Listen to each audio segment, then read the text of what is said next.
What's up, guys? It's Gavin Michelli here once again, coloring another page from Last Ride for Horsemen, number 2, put out by Inverse Press. Written by Kevin Laporte, drawn by Nathan Smith, flatted by Amy Rachels, and trying to figure out what the hell Piggate is. Anybody? I don't know. I got my phone up here too, and got it open. And all this Piggate crap. Everything's hashtag Piggate. What the hell's Piggate?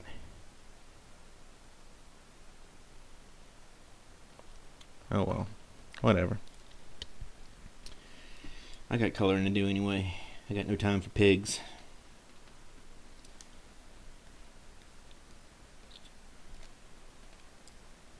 In case some of you guys are new to the Last Ride for Horsemen world, this cowboy looking fella right here is named Cager Dobbins, and he is the main character of Last Ride for Horsemen.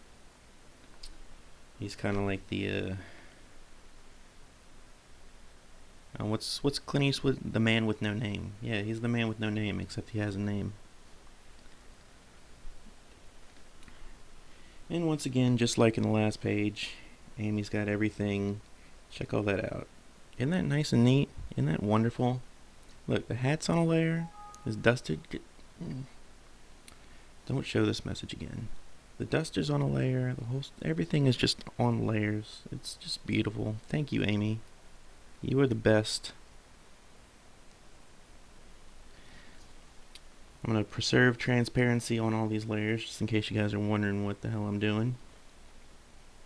See, now I have the skin layer selected, and I try to color off to the side.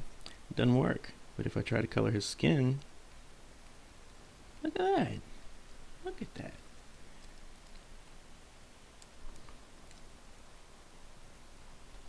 And I'm actually trying something new here with the color palette. Instead of going full on with a cool color like a blue or a purple like I usually do, I'm just trying gray. I mean, not gray set to multiply or anything like that, just plain old gray. I'm going to see how that works, because, I mean, gray is a cooler color compared, people use Payne's gray when they paint as like a blue. Payne's gray is, by the way, for those of you who are not familiar with oil painting colors, Payne's gray is an oil painting color. So we're going to try this out, see how it works. Maybe it'll suck. Maybe it'll be great. I don't know. I don't like things like foresight or caution, things like that. Common sense. I don't like crap like that. I just go.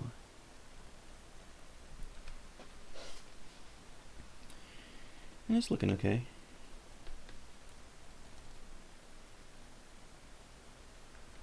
See, the cool thing is, when I hit this lighter shade gray, come around with it like that, you get a nice contour highlight, and it looks like a blue when you compare it to the other colors.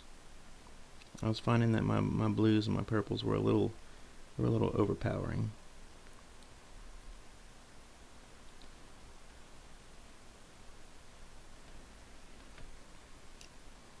So I'm changing it up a little bit. And, I'm sorry for all the annoying noises with my mouth that I make.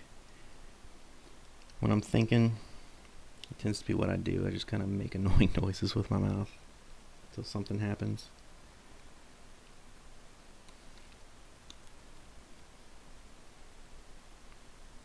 I'm setting my brush to color dodge here. Get some nice highlights going. Oh, that's way too much. Chill out, bro.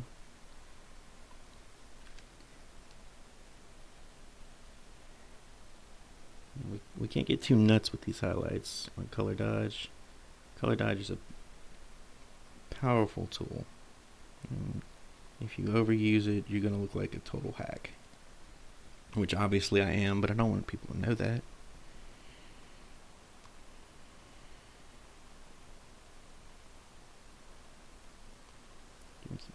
this on them fingers.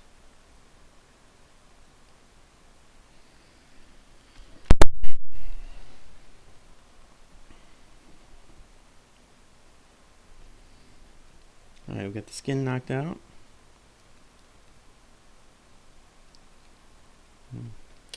I don't know, I don't think I'm gonna go with the gray on the hair. I'm thinking it's kind of a fine line. You don't want it to look too dirty, you know? So we're gonna set it to multiply and see we've got kind of a dull brown going. And that seems to work pretty well. Here's some highlights. This time not with color dodge. You're just gonna, oh, forgot to take it off and multiply. You numbskull. I'm just gonna give them hairs a little color.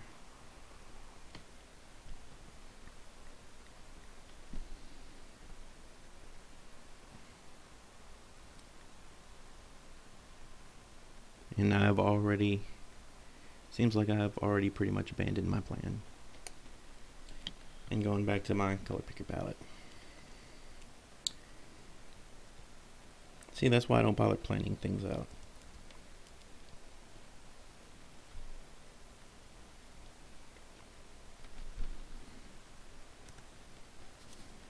And although these layers are all nicely laid out, I'm a real big fan of using this, I forget what you call this thing, the picker pointer thingy.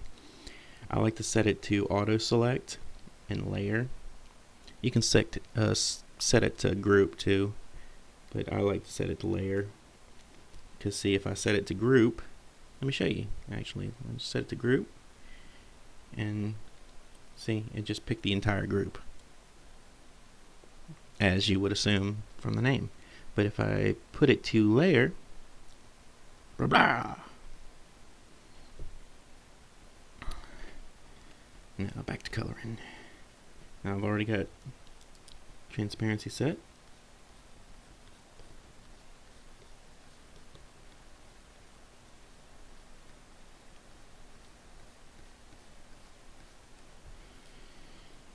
So I can just kind of shade however I want to, as I see fit. You see with the shadows, I'm keeping it loose. Actually, I don't like that. I don't like that at all. So what I'm going to do, I'm going to just fill it back up with the original. And select brownier tone. There we go. That's nice. That's better. I'm playing real loose with the shadows here. I'm not detailing as of yet. I'm just laying in.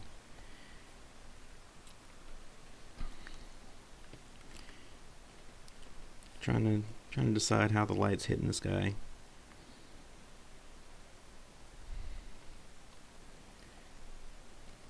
And it's like he's coming out of the doorway here, so it's got some cast shadow. Then we got some shadow right under his arm, so I'm thinking the light is coming like this. So I'm gonna put the shadows on the other side.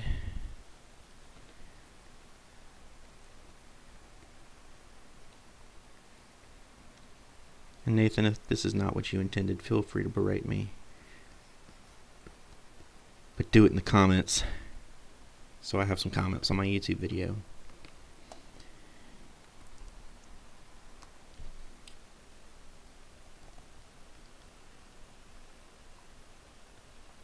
I'm just kidding. Nathan would never berate me. He loves me.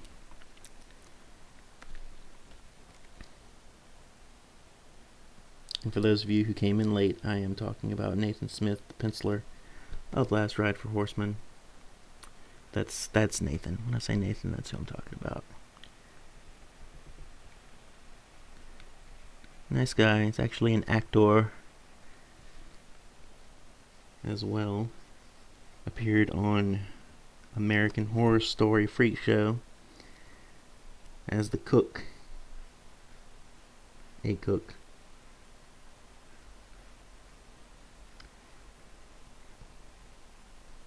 One day I'll be famous too, you'll see.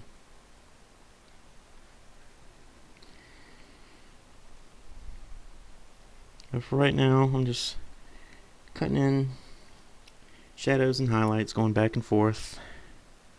The eternal struggle between shadow and highlight.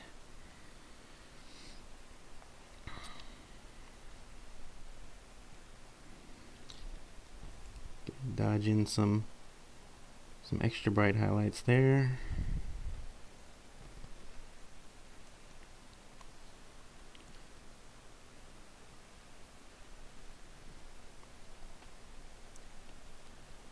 And sometimes I am more painterly than this. I'm not always such a hack.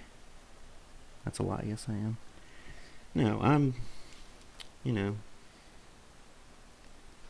comics are made on a schedule, and I am way behind schedule, so you are seeing here some of the techniques I employ in order to color not fast. I was about to say fast. That's just silly. I don't color fast. Faster than normal. Let's put it that way.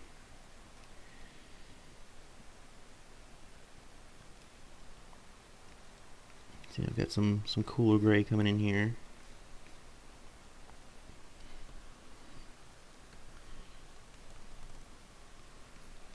More neutral gray.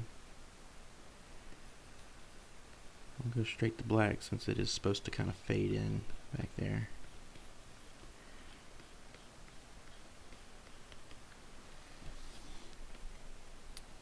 I'll pick some of this lighter gray for... Now, a lot of times it doesn't, your image is not really going to come together until you throw in that contour lighting. To me, that's what makes the colors of an image.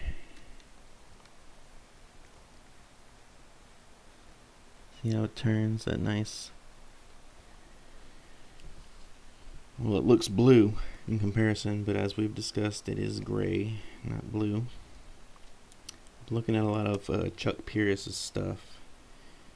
I'm sure he would be shamed if he saw this goon, like, oh, Chuck Pierce is an influence, and my stuff is just horrible in comparison. But Chuck is a really big influence on me, and it's something I've just recently noticed that he does, using gray as blue. And Chuck, if you're watching this, I doubt you are, but if I just butchered your technique, please forgive me. Don't hate me.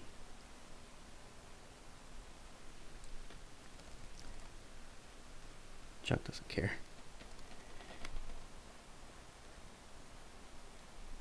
But yeah, if you get a chance, look the guy's stuff up. He's nothing short of phenomenal. This colorist on I think it was a 2-issue miniseries called Batman Orphans. Quite wonderful. And again, keeping it loose with these shadows. Non-committal. Typical man. Can't commit.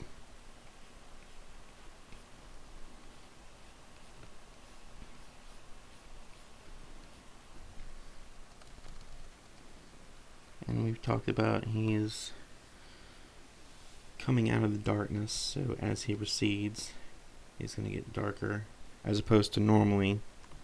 I mean, if he's just out in open air, according to the rules of atmospheric perspective, he would get lighter as he fades into the distance.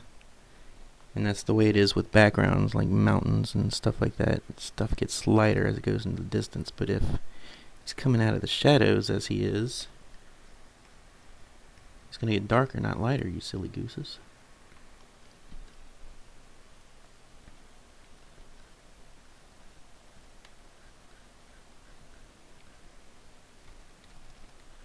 Throwing some wrinkles up in there.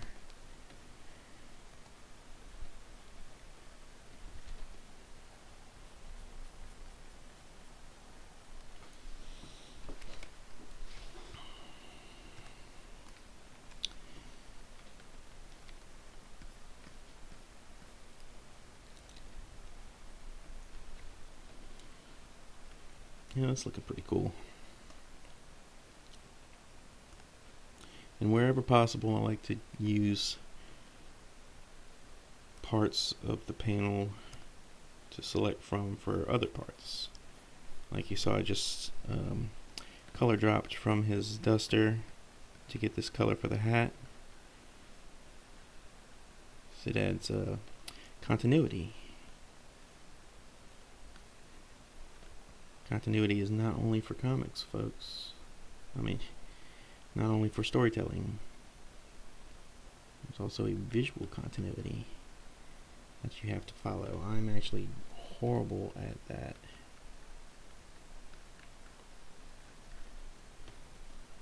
But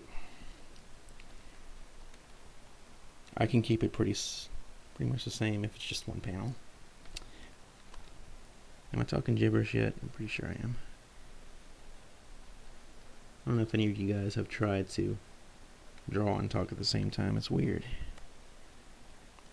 I mean, I have a big mouth, so I can just talk and talk and talk. But it doesn't always make sense. That I cannot promise you.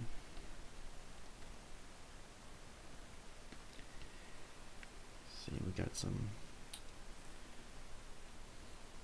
Even though he's coming out of the darkness, still got that contour lighting.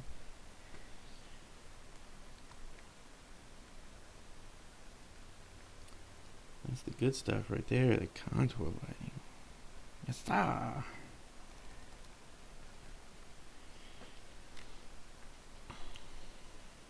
Alright, I think we got a... Well, nope. See, I always do that. I'm like, hey, I'm finished. But I'm not. We gotta color his holsters. And this leather. Let's see, this is a great example of what I was trying to do earlier. See how it since I picked this neutral gray, it looks kind of like a bluish up against those warmer tones.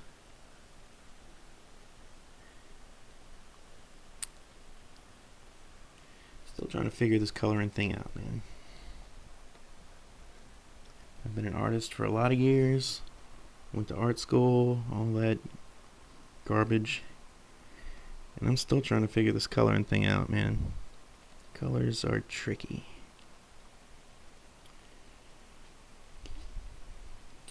Alright, now we're going to move on to the metal. Now, the trick about metal, cats and kittens, is the contrast. You'll find that metal is much more contrasty than other materials. Deep darks, bright lights. Metal's gonna have the deepest darks and the brightest lights. That's what I mean by contrasty.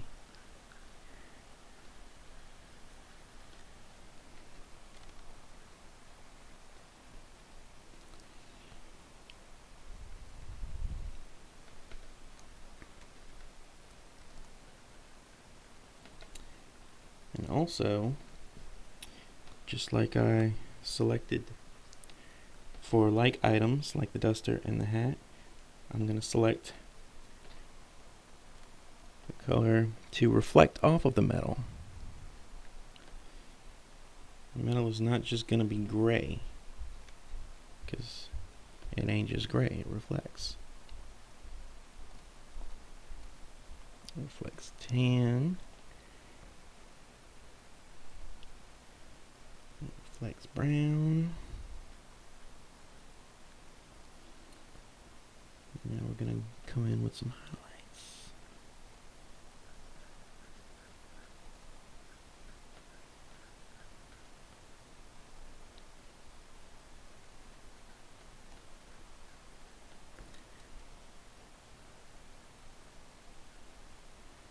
And I'm just kind of following the cues that Nathan has put down for me as to where the highlights and the shadows are going to fall.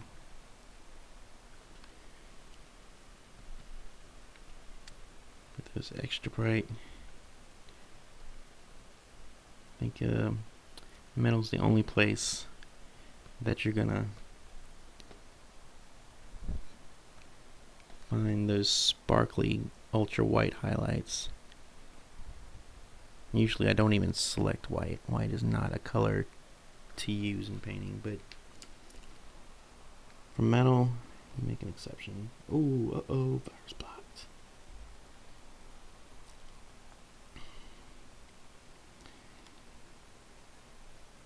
Now here's an extra trick that I'm going to show you guys, just because I love you so much.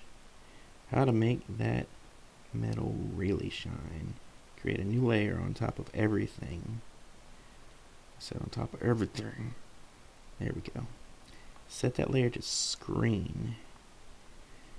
Now let's, since it is going to be a nighttime scene, I usually, if it's a nighttime scene, I put a blue tint over everything. But right now I'm just coloring with local colors before I set any overall tone. What I'm going to do is pick a nice saturated bluish something kind of color. Pick a nice soft airbrush type brush.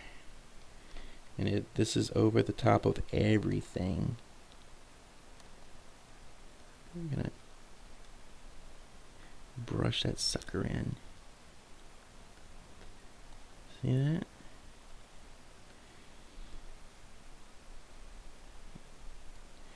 You know what? I don't think I like that. I don't like that color. What I am going to do, since we're in Photoshop, and Photoshop is way easier than real painting, let's go to hue saturation. I'm going to change this hue up. And eventually, oh, not red, that's silly. I'm just going to slide the slider down until I find one I like.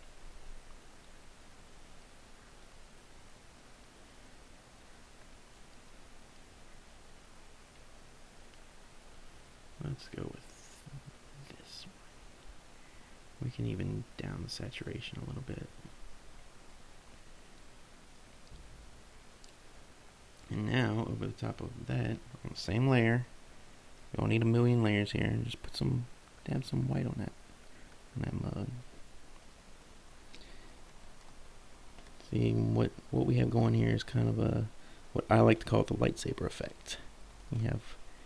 You're creating like a white core with a pigment around it.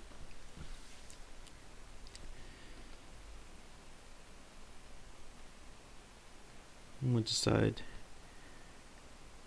just how much shiny we're going to need for that. I think that's good.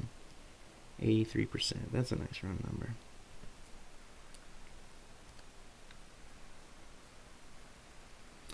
Alright, now that Cager is all shaded properly, we are going to select all these layers and flatten him, because we can't get too complicated. A lot of times I'll color, like, I'll have one figure layer, one background layer. Like, I like to keep my layers simple, but when we're talking about sequential art like this, it's better to start with more layers.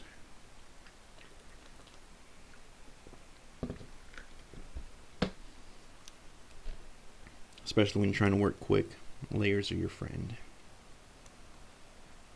You just gotta make sure you don't paint on the wrong ones.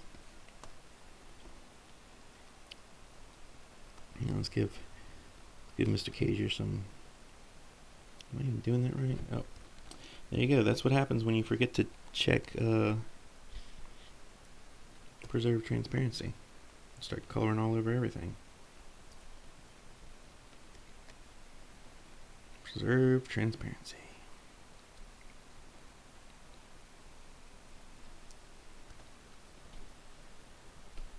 Let's just go black.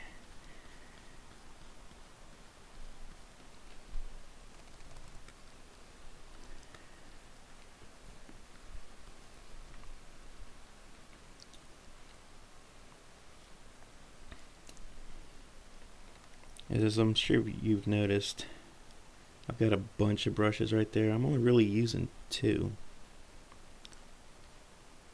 There's a couple that I used in particular instances, and then the rest of them are almost like just in case brushes. There's a chain brush and that kind of thing. And I mean, I don't really draw chains that often, but if I need it, it's there. I ain't gotta go looking for it. And I mean, the brush set is, I don't have a whole lot of brushes, especially compared to like some concept artists and stuff. But I got enough. Now, see, I'm coloring on this door now, and on this door, the way the light is, since it's coming from this away, it's going to be more vividly lit.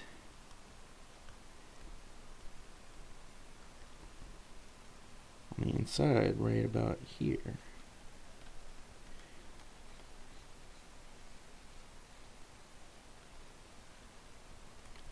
I'm kind of trying to catch some of the details, some of the wood grain.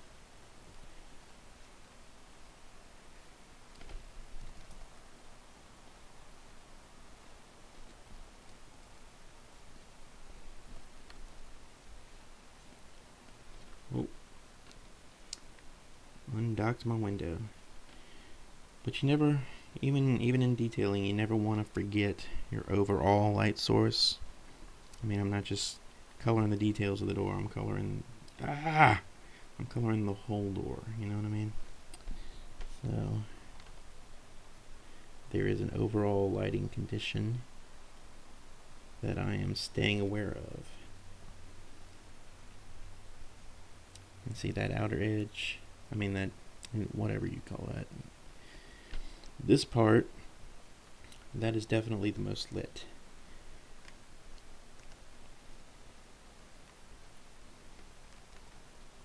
And I'm coming in right here, then the shadow kind of fades.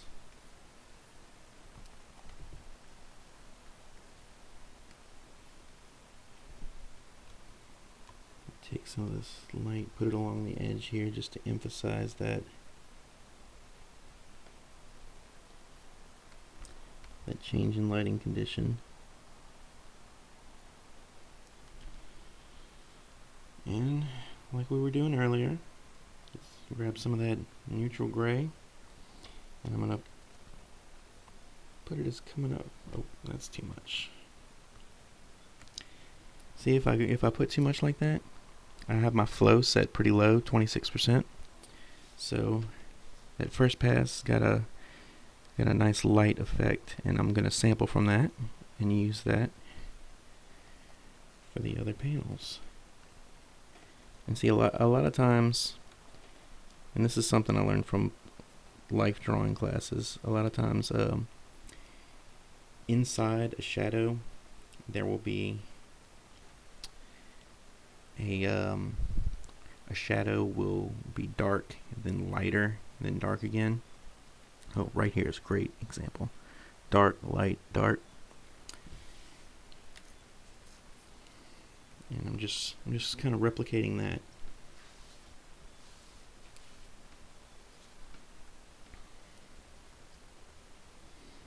Now, what am I going to do with this? Let's see.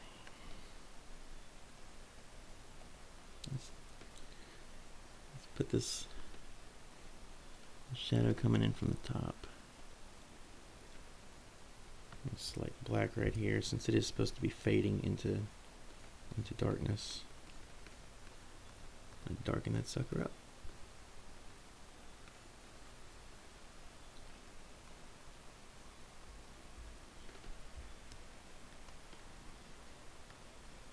I'm just trying to find a balance right here. Just playing. Trying to balance it out. Coloring that little nail right there.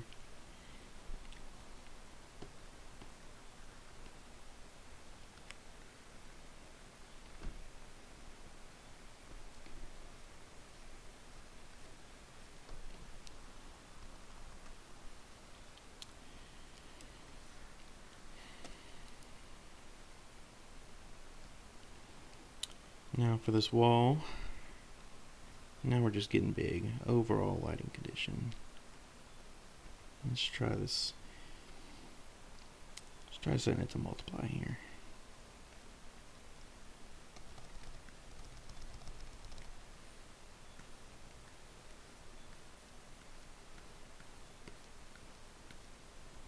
Yeah, that's cool. That's pretty cool.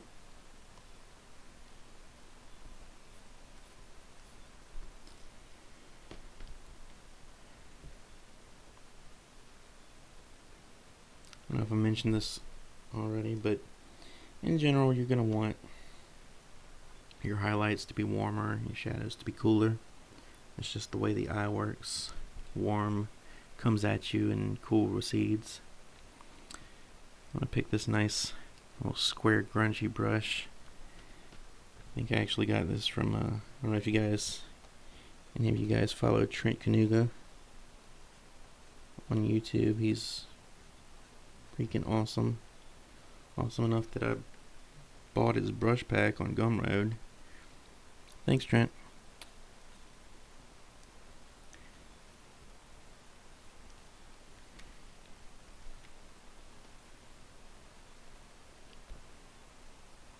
I'm just going to take this nice textured brush and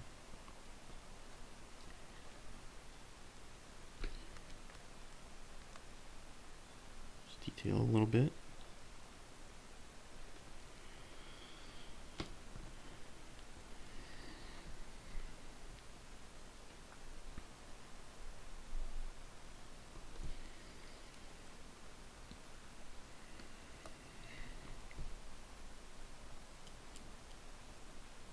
Oh, I forgot something on Cager. These little metal strips.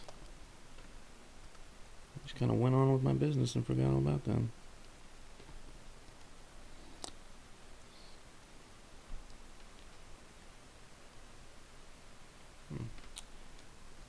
I guess I must have not flatted that. Must have backed it up too far. But now let's flat it again. I'm going in. And of course you don't have to, I didn't have to flatten to do this, but I'm just showing you what's up.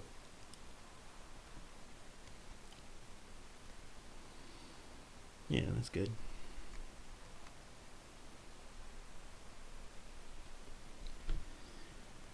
Alright, now I'm going into the barrel right here, since the barrel is in the foreground.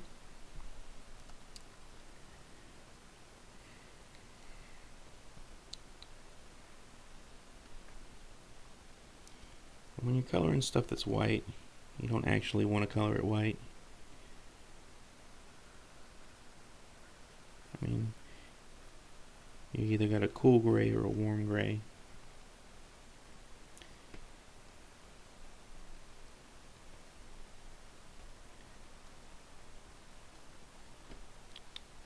Not bright enough, I don't think.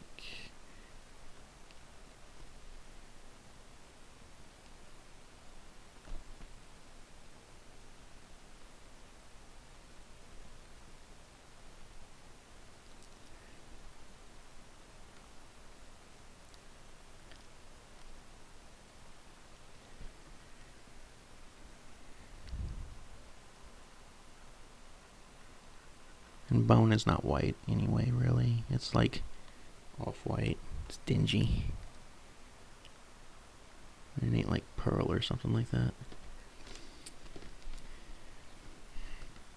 Oh, here's a trick I can show you guys. Color holds.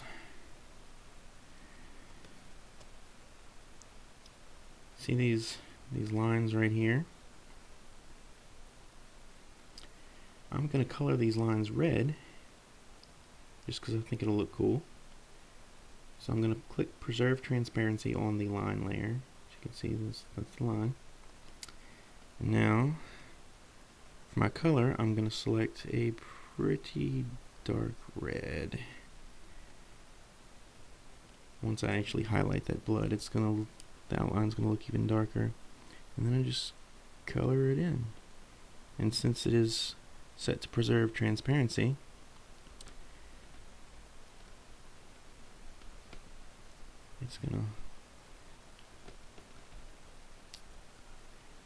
it's gonna hold the shape of the line while filling it in with color. And now let's pick a nice, too much. Yeah, nice saturated red.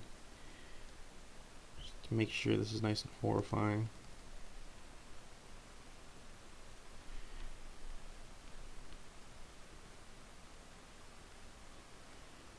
And now you can see those color holds. I'm trying to make it look kind of shiny.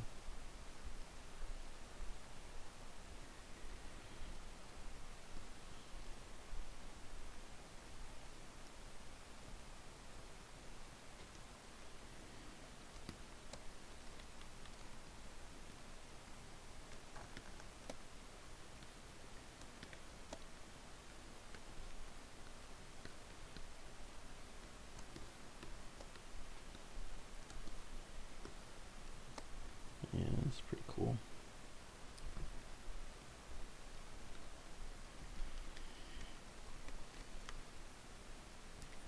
Yeah. Yeah, see? I don't know why I just went monster on you guys. It's the thing I do.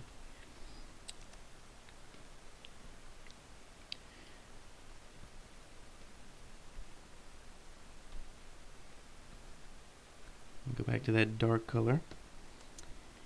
And now check this out. Yeah. See now you can kind of tell that the blood is overtaking that line.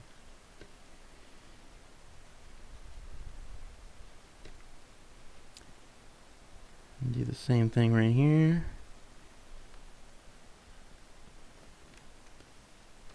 I mean, blood's, or any kind of liquid really, is a tricky thing whenever you're just drawing it and your only tool is line.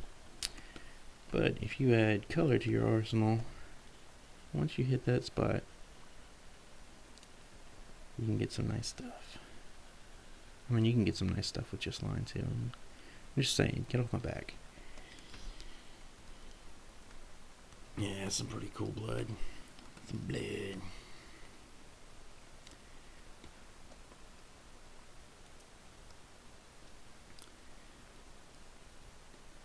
Now we'll go back to that nifty square brush.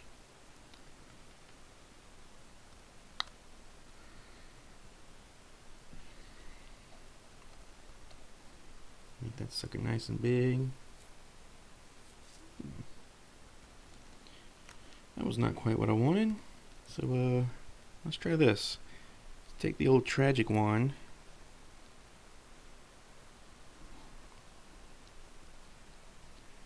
Do this number right here.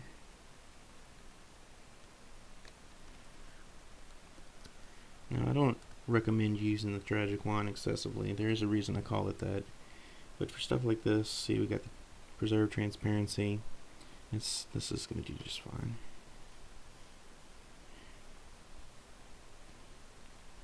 See, now it's just coloring over that brown.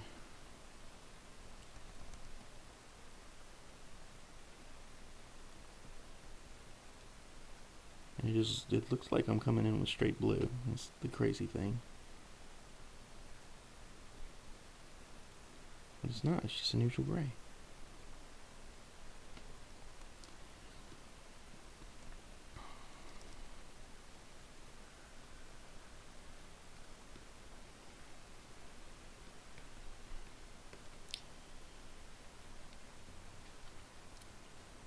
I'll make that a little bit darker.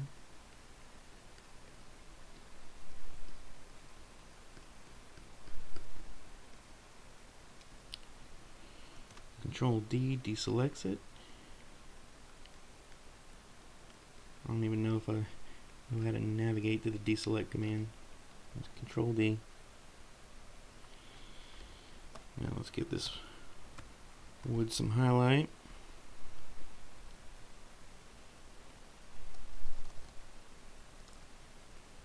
Throw a little bit in there. Nothing too crazy. Just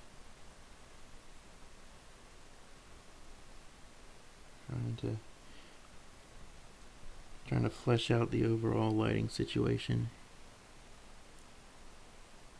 Keeping in mind where our main light source is.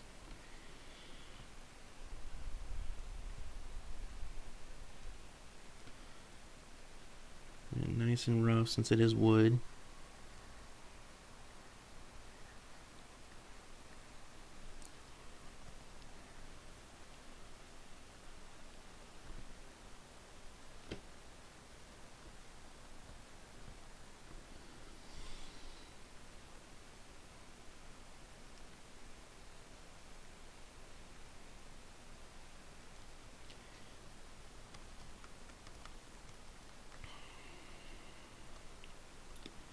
And now I'm just finishing the job. Just more detailing.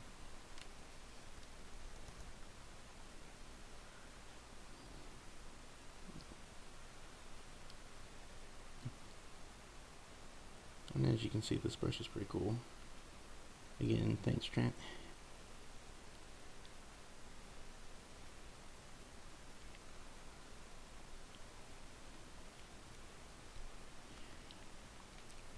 Trent's got this thing on Gumroad where it's like a pack with his brushes and like all his videos for like $40. Well worth it. I'm still sifting through all the stuff that's in there. And it's pretty rare that I like something enough to promote it, even though it's not mine. So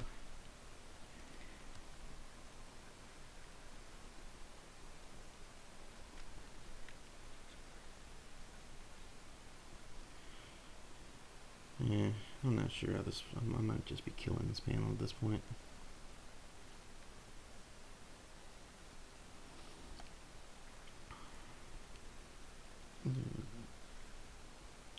Quick.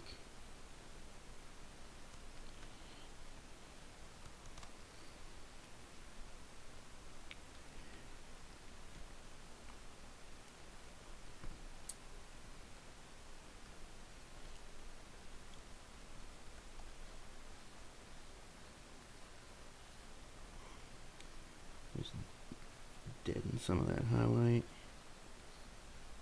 It's getting a little excessive, I think. A little excessive. But yeah, that's cool.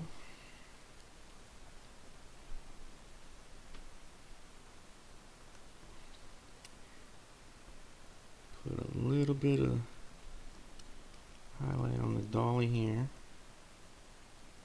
Just a little bit.